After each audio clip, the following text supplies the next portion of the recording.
If they want us to dig, why don't they give us shovels that don't break in half every 3 bloody foot? Hey? Because they want it for nothing. That's why. They want it for bleeding nothing. Can you hear me, Ronnie? They want it for nothing!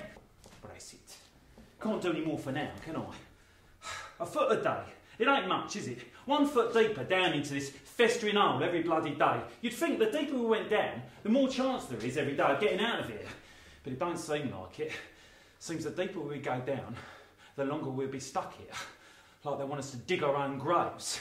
Dig right down into hell itself. Shake hands with the devil and sit down to a cup of tea with him. Devils, dirty devils, cavorting with Satan himself. That's what they think we are. Like we ain't nothing. Less than the dirt itself, what we bring up. Just a hand to hold the shovel. And get broke, brought back up, and then another put back down in our place. While they sit up there on their lardy guardian arses, counting their pennies and working out how much longer they can keep us down this filthy, wet pit of despair. A man like me is a two-a-penny thing, like a cockroach. And if we can dig, then why not use us like the cheap throwaways we are? I'd rather use us alright until the end of time, to dig down, build up, get shot at, and do all their dirty work. When you're down somewhere, cold and dark, there ain't nothing better than to have someone with you who's warm. That's the only word I can think of to describe Mark Tapp. Warm. Warm-hearted. With a warm voice like slow, pouring honey. Like having your own personal son down there with you. Although I was more of a son to him the way he treated me. Led me, showed me what he'd seen, what he knew. How to make a holy place even holier. Wings, like fragile. And such a quiet little voice. Oh, what's it say? Make it nice for me. That was it. Just make it nice for me. Then she flitted away, like a leaf on the wind. And that was that. She was gone.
Tricks again here.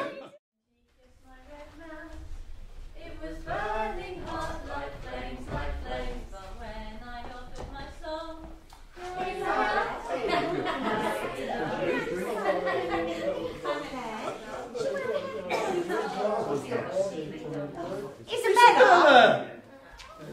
Isabella! Isabella, her name was. The girl at the clock tower, not my mother. That was Betsy. She'd had a few and all.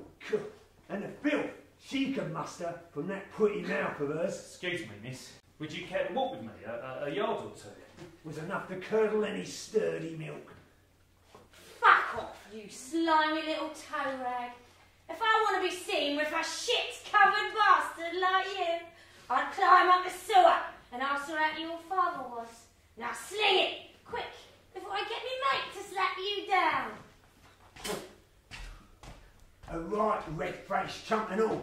Still, Seconds later, he was soaking up more of the charitables. Excuse me, miss. Look, I beg of you, just half an hour. I've told you, I don't do dross and I don't do dick wipes.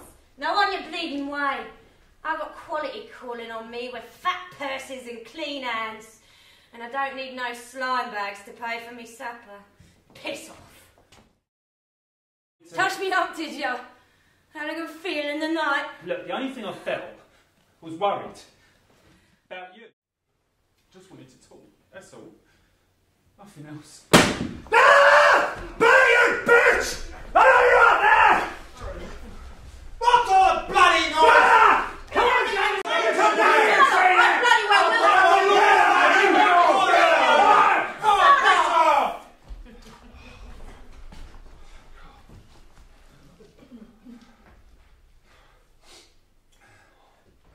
Seems to like you, this friend of yours.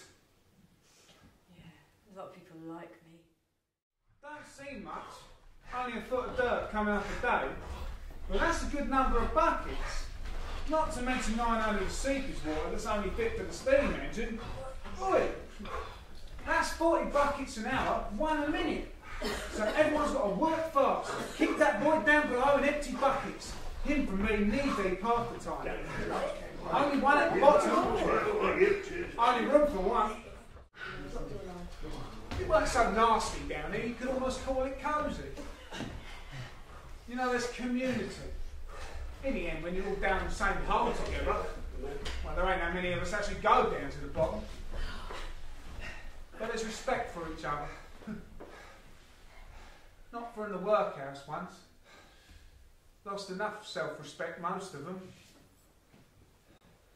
Oh, who will cry when the floor breaks in? When friends are floating all around, and who will sing? I'll meet a little boy down there in my dreams. I'll be digging away in one corner, and then suddenly I'd hear this crying coming from behind me. And I'd turn and there he'd be, huddled in the dark, fingering notes and holding them out to me, as if to say, Go on, you take them. It's never been the money I've needed. Not really. Oh, fathom five thy mother lies. Wish I stayed away. Never seen what I saw. And when they found you, days later, you'd prized up the floorboards again, and you held it out to them, a fair little stash in your fishy little paws. I like you, Tompkins. I really do. You're a worker, even Mr. Huggett will admit. We've been through some Steiners in our time, lost too many to TB, pneumonia, whatever. Yeah, you've a good hand, I hear reliably, and are yourself reliable, have done the extra hours that we have put you to, and stopped your petty gabbling to me on matters that don't concern you. All this is well and good. We all pull our heads in, just in bleeding time! Get back! I'm coming down fast! And I loosen my grip, and I plunge down as quick as I can. Down, past all the candles, past all the faces. Down, trying to break this thing with my poor feet, my hands, burning, burning, down. Don't you listen. Bensaft told me to get rid of her. She was getting too costly. Too risky, probably. Too fucking nice for her own good. She knew too much anyway about him. And of course, I hated her. He spent so much time with her. And she always looked at me like a piece of shit on the end of her shoe. So I didn't think twice. Pleasure, really. Holding her head under, feeling her hair between my fingers as she twitched and shook. My hand! Hold on, Jack, I've got you. And Charlie! No, drop it. No, I can't. No. My waters rise up and flood up into the next recess, washing out all the debris there, and those that sink, shovels and stones disappear without ceremony, and those that float join the race for the top, jumbling with the top of the next ladder, getting snagged, bobbing up again, hitting you in the back, in the leg. around your throat. The air's being shaken from you, the life shaken from you, the story squeezed from you. All the life you've lived is leaking away and mingling with the waters, melting away into the brickwork. And like two mad, wild, dying sons of the deep, you rock to and fro, waiting together to die. And from below, hands, stroking with the kindness of a loving mother, these, they, my maidens, women of the deep, dripping and silent, wedded to the depths forever, they take him, all of him, hopes, dreams, body and all, down. And from above, Hands, arms, a foot, on the ladder, warm, voices, men! Come on, Jake, we've got you!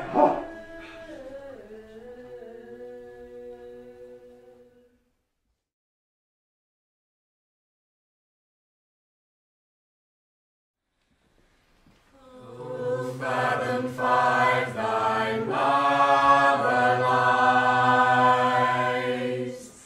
of her bones a coral made,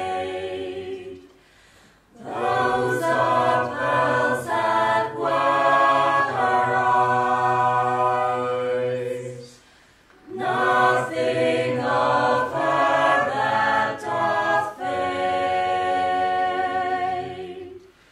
but doth suffer a sea change into something rich and strange. See him slyly ring her knell. Hark now, I hear them ding dong bell.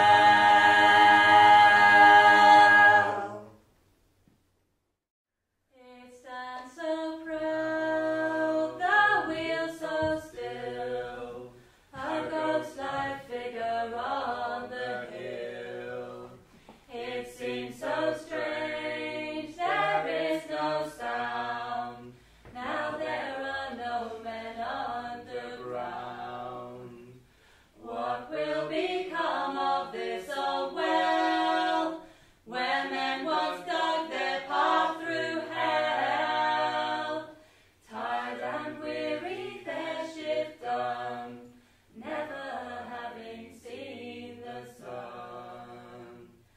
Will it become a sacred ground, foreign tourists gazing round, asking if men once worked here, way beneath this pit up here? And its shovels we can sharp, hit chalky rocks beneath the dark. Will they e'er be used again, or left for scrap just like the men? There'll always be a happy hour for those with money, jobs and power. They'll never realize the hurt they do to them they treat like dirt.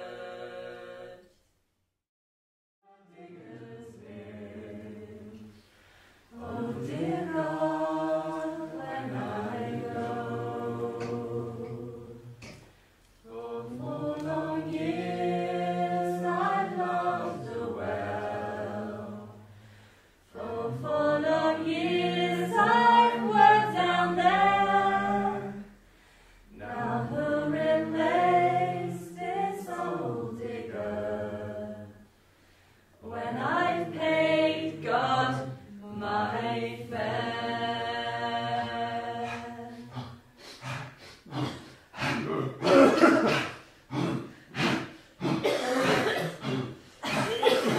Oh, it's got right! Coming down!